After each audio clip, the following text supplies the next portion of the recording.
సుందరాయ శుభాంగాయ మంగళాయ మహోజసే సింహశైల నివాసాయ శ్రీ నృసింహాయ మంగళం.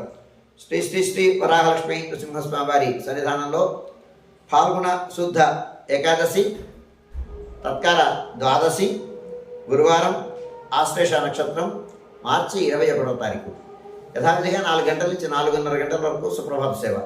సుప్రభాత సేవలో భాగస్వాములు కాగోరు వారు దానికి తగిన రుసుము చెల్లించి సంప్రదాయ వస్త్రధారణతో పరిమిత సంఖ్యలో భాగస్వాములు కావచ్చు. 4:30 గంటల నుంచి 6:30 గంటల వరకు ప్రాతరారాధన. ప్రాతరారాధనలో భాగస్వాములు కాగోరు వారు దానికి తగిన రుసుము చెల్లించి సంప్రదాయ వస్త్రధారణతో పరిమిత సంఖ్యలో భాగస్వాములు కావచ్చు. 4:30 గంటల నుంచి 6:30 గంటల వరకు జరిగేటువంటి ప్రాతరారాధనలో భాగంగా నిత్యవేద పారాయణం, పురుష పారాయణం, టీవీ ప్రముఖ సేవాకాలం, అనంతరం ధూపసేవ సమయంలో చతుర్వేద పారాయణం, శ్రీరామాయణం, భారతం, భాగవతం, విష్ణు పురాణం, క్షేత్ర మహాత్మ్యం, వరాహపురాణం, శ్రీభాష్యం, భగవద్దృశ్యం మొదలైన గ్రంథాలన్నీ పారాయణ చేయడానికి ఉపక్రమిస్తారు. అనంతరం బాలభోగ నివేదనం అయిన తర్వాత నిత్యహోమం, బలిహరణం అయిన తర్వాత మంగళాశాస్త్రం, చేత్మార్గోష్ఠి, తీర్థ వినియోగం అయిన తర్వాత సుమారు 6:30 గంటల నుంచి సర్వదర్శనం ఆరంభమవుతుంది. 7:30 గంటల వరకు ఇవాళ ఏకాదశి పురస్సరమైనటువంటి అష్టోత్తర శత స్వర్ణ తులసీదళ అర్చన జరుగుతుంది. 8:30 గంటలకు గరుడ సేవ, 9:30 గంటలకు నిత్య కళ్యాణం ఆరంభమవుతాయి. ఆయా సేవల్లో భాగస్వాములు కాగోరు వారు ఆయా సేవలకు తగిన రుసుము చెల్లించి సంప్రదాయ వస్త్రధారణతో పరిమిత సంఖ్యలో భాగస్వాములు కావచ్చు. 11:30 నుంచి 12 గంటల వరకు రాజభోగ నివేదనం, మహానివేదనం.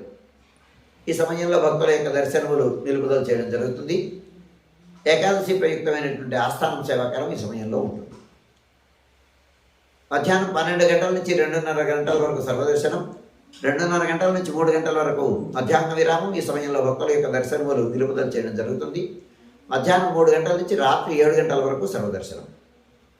సాయంకాలం 5 గంటల ప్రాంతంలో ఏకాదశి ప్రయుక్తమైనటువంటి మదన గోపాలస్వామి ఉభయ దేవేరులతో కూడి గ్రామ తిరువీధి మహోత్సవం ఉంటుంది. గ్రామ తిరువీధి పూర్తి చేసుకున్న తర్వాత స్వామివారు ఆస్థాన మండపంలోకి వేయించేసిన తర్వాత కుంభహారతి, శ్రీశటారి సమర్పణం అయిన తర్వాత ఏకాంత సేవా పురస్సరంగా ప్రధానాలయంలోకి వేయించేస్తారు. రాత్రి 7 గంటల నుంచి 8:30 గంటల వరకు రాత్రి ఆరాధనం. రాత్రి ఆరాధనలో భాగస్వాములు కాగోరు వారు దానికి తగిన రుసుము చెల్లించి సంప్రదాయ వస్త్రధారణతో పరిమిత సంఖ్యలో భాగస్వాములు కావచ్చు.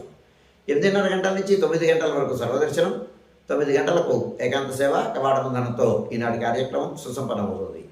అయితే ఇవాళ విశేషం శ్రీ శ్రీ శ్రీ సీతారామస్వామి సన్నిధి గంగధార దగ్గర ఉండేటువంటి సన్నిధి ప్రధాన దేవాలయానికి ఉపాలయమైనటువంటి ఆ సన్నిధిలో ప్రాతివర్షిక తిరుకల్యాణ మహోత్సవం జరుగుతుంది. సుమారు 6 గంటల ప్రాంతంలో సాయంకాలం ఈ కళ్యాణం ఆరంభమవుతుంది. సుమారు 8-8:30 గంటల వరకు ఈ కళ్యాణ మహోత్సవం కొనసాగుతుంది, జరుగుతుంది. పూర్తయ్యేసరికి 8:30 అవుతుంది. ఆస్తికులైనటువంటి భక్తులు, ఉత్సాహవంతులైనటువంటి భక్తులు సీతారాముల కళ్యాణ మహోత్సవాన్ని సేవించి తరించవలసిందిగా ఆహ్వానిస్తున్నాను.